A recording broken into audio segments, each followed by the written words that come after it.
Welcome back to the Gone for 10 show. It's Larry here. Now, we are always going to flip it up. So you probably watched our last video. Tony was hosting. I thought I'd, elevate the levels a little bit. So here I am. But in all jokes aside, Tony, thanks for joining us again.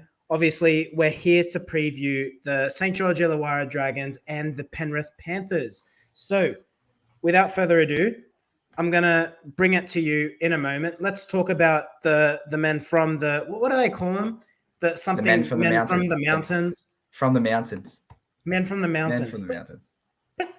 But Penrith isn't the mountains. It's close to the Blue Mountains, but it's not quite the mountains. So it's like the foot. It's like the foot of the mountains. They're just below that Blue Mountains. So they're the foot of the mountains, and that's Penrith fans. You just go with it. I'm just going to call it the club across the road from Panthers Leagues Club. How's that? I think everyone will agree and know where it is. So let's go with that. All right. So forgetting about the men from the foot of the mountains, we're actually going to call them the club across the road from Panthers Leagues Club. Let's talk about the current reigning premiers. So Penrith Panthers, we both have them finishing first. I will firstly take it over to you. As you can see, though, there are a few outs there. And all of those outs are premiership winners, albeit Tavita Pangai Jr. didn't necessarily play in the final. Neither did Brett Naden.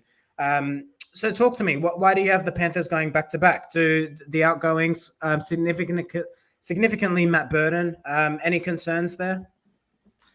Obviously, we did speak about this before, obviously, off air, and I'm going to steal part of your answer, and I'm sure you'll jump onto it a bit more. But like we've always seen with Penrith, they've got the junior base that no matter who they lose, they're going to bring someone in who it might take 2, 3, 4 games, but they're going to build potential. They're going to have those backup players, and we saw this a couple of weeks ago when the Dolphins stole one of their players. There was a massive uproar because this kid was already in line to be the next Nathan Cleary, and Nathan Cleary is not old. So that shows you how much potential they have come in through their ranks, and that's why I've got him again in that first position. Yeah, I have to agree with you. And that's the thing. The difference between Penrith bringing in young players compared to, say, the Bulldogs doing it, or Parramatta doing it, or the Raiders doing it, or the Broncos, the difference with the Panthers is when you can bring young players in around winners and experienced players as well, it's honestly the recipe for success. The difficulty, and if I think of the Bulldogs, obviously the team I support, we're bringing in young players because there's a lack of quality in first grade. You're then blooding a young player in the hope that they get the first grade experience. But unfortunately, the experience that you're breeding in these players is one of failure, one of losing. And it's a consistent losing. The difference with the Panthers is you bring these young kids into a winning environment, a premiership winning environment, crucially now. And the other thing with the Panthers, it's still such a young squad. Nathan Cleary is turning 25 this year. You've got Jerome Luai, who's around the same age, maybe a year older. You look at their backline, like Charlie Staines couldn't get into the Panther side 2 seasons ago. Now he's a mainstay in the wingers position, and I just think, look, they're not going to lose anything. Matt Burton leaving the centers, I think they've got a natural-made replacement. I saw the young kid on Channel 9 the other day. His name's eluding me. Nonetheless, I'm sure we'll know his name after a few rounds when he scores a hat-trick against the Bulldogs. But like you said, mate, strong junior nursery. You're bringing these kids into a winning environment, and then you look at the players who are still there. Viliami Kikau, Nathan Cleary, Jerome Luai. Who's that winger I absolutely love? It is quite late, well, as we record this, so do forgive me. Bizza, what's his full name? Bizza, yeah. It's Bizza. We're going with Bizza. It's strike my mind. It's too late. It's Bizza. Yeah, we're too sleepy. Sorry, ladies and gentlemen. But nonetheless, you get the point. The Penrith Panthers are absolutely stacked. Their depth is deep in all areas of the pitch. Look, I think the only weak point for them, because if we're keeping all things equal, we should try and identify one if there is one. I think one injury to the spine, I think they might struggle. In saying that, I haven't seen any of the... I mean, they had Matt Burton last season, who was quite a capable replacement in the halves. But they don't have that... Sorry, I'm going to cut you off right there. Brian Toto. It's just come to me. I've got to say it. It's Toto on the win. Brilliant. So that's the thing. Such a strong side. And the thing that I love about the Panthers, Tony, the way that they make meters from their own end through their backs is phenomenal. They're the best at the game at it. It's something the Roosters did really well when they were winning premierships. And it cannot be underestimated how invaluable that is. Your forward pack being able to get that breather in a set when you're on the back foot. Brian To'o is such a key player. He's worth every single dollar he gets on his contract because it's like having another forward on the wing. He's a bit of a throwback, Brian To'o, isn't he? You don't see many wingers that with that stature dominating in the NRL, but he's defying the odds. Look, no doubt in my mind they go back to back. They're so strong, and I can't see anyone really capable of challenging them. That's a big call, Larry. It's a big call to call back to back. It's only happened once in the NRL era, so you've had a massive shot. If you're out there, we'll clip this and we'll chuck it back in at the end of the year if he does come true. Obviously, as a Roosters fan, we both had us quite high. I hope they don't go back to back because I want to see us there, but they're a massive chance, and they're only one try away from already going back to back when they played Melbourne a couple of years ago. So exactly, yeah. So Larry, are you ready to move on? We've gone from the premiership contenders. We're going to go to another team. Larry, are you choking? Oh, and there it is. The Dragons have arrived. Take it away. I feel better now. Sorry. I just happen to be coughing, and now it's time to talk about the Dragons. Let's talk about the Dragons. I've seen a lot of commentary or pundits or quote unquote experts suggest that the Dragons will finish last. For the life of me, I can't see that happening. Now, I've obviously predicted 12th here, and I will get your opinion as well. But you look at this side, and to be honest, look at those recruits. Lots of experience there. Outside of Moses Suli, who, yes, he's got his troubles, but he's freaking talented. But look, I think with Moses Suli, he's one of those players where you're going to look back at his career and he's very rocky at the moment. I think he's at a crossroads in his career. He's got the opportunity to become a mainstay NRL star, or he's going to be one of those players where we end up saying, what if? I hope he gets his head down because he's got a lot of talent. He's been through way too many clubs for someone of his age. He needs to get his head down and get his football consistent. But you look at the experience there, mate. We've got Aaron Woods in the forward pack, George Burgess. Now, I know George has dropped off a little bit in recent seasons, but at his best, one of the best props in the game. Look, Moses Mbai, I gotta be honest. Is there a more disappointing career? If you just think of the heights that everyone held him at. I know when he was at Canterbury, we let go of Trent Hodkinson a number of seasons back. And it was because there was almost a trust that Moses Mbai was the one to take us through. And then he goes to the Tigers on big money, and he just hasn't fulfilled his potential, has he? But he does have utility value. I think it'll be a case of, like with many other clubs in that scrap, if they can keep everyone on the pitch, I think they can be in the conversation for top 8. But if they have any single injury, I think they're going to really struggle. Yeah, and like you said, it's actually ridiculous that people have this team come in last. Obviously, we look at their performances the last couple of years, and that might be why some people do have them come in last. But I look at that out list, and one big name stands out for me there that was the reason for those poor games, and it's Corey Norman. I think getting rid of him was a massive plus for the Dragons. It's time to let Ben Hunt run the show. And with that experience coming in, plus the youthfulness that they do have now, I think they're in for a better season. But I'll ask you, Larry, how big of a loss is Matt Duffy? Is he a big loss for them, or does Ramsey come in and cover that job? Look, if you talk to Dragons fans who have been following their juniors for a while, they'll tell you Ramsey's an absolute talent. They're really excited about him.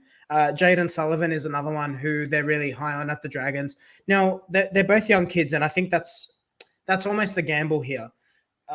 Are you going to have both kids in their debut NRL seasons? And of course, I know that there might have been some first grade experience there, but we're talking about full NRL seasons. Both players you're expecting to really break out. Is there a chance that both players hit the ground running and don't struggle, don't have any consistency issues all season? I think it's a big ask. I think you'll see moments of brilliance from Ramsey, but I also think as a young kid who hasn't played a lot of first grade, he might struggle a little bit. He could surprise us, and I think that's the thing with the Dragons, and maybe the most exciting thing if I'm a Dragons fan. I think there's potential there. I look at that side on paper still, like I'm looking at it now. You got Jack Bird, who on his day, brilliant. Yes, he's been raveled with injuries, but he can get it right. You've still got Ben Hunt, who I think is an absolutely fantastic halfback. Zach Lomax is a state of origin player, potential caliber player. And look, Aaron Woods isn't a bad player. Andrew McCulloch is still a really good hooker. There's enough talent there to absolutely be competitive in games. I think, again, like I said, I think it'll be a matter of, can they stay fit on the park? Can Ramsey hit the ground running? And can they stay relatively injury free? There's a lot of ifs and buts in there. So you need all three of those sections absolutely humming. If that happens, absolutely top 8 conversation. Any injuries, though, particularly through the origin period without Ben Hunt, I think that's where I see them losing a few games, and that's why I'm going for that 12th spot finish. Yeah, and obviously I did go 13th, so we're quite close again here. But like we've spoken off air, that 7th to 13th, we're kind of tossing up on what team's going to finish where. So it's who's going to hit the ground running. And I'll go back to your point of Toto, because we're talking about winners that aren't exactly what we're used to seeing. Ravalawa.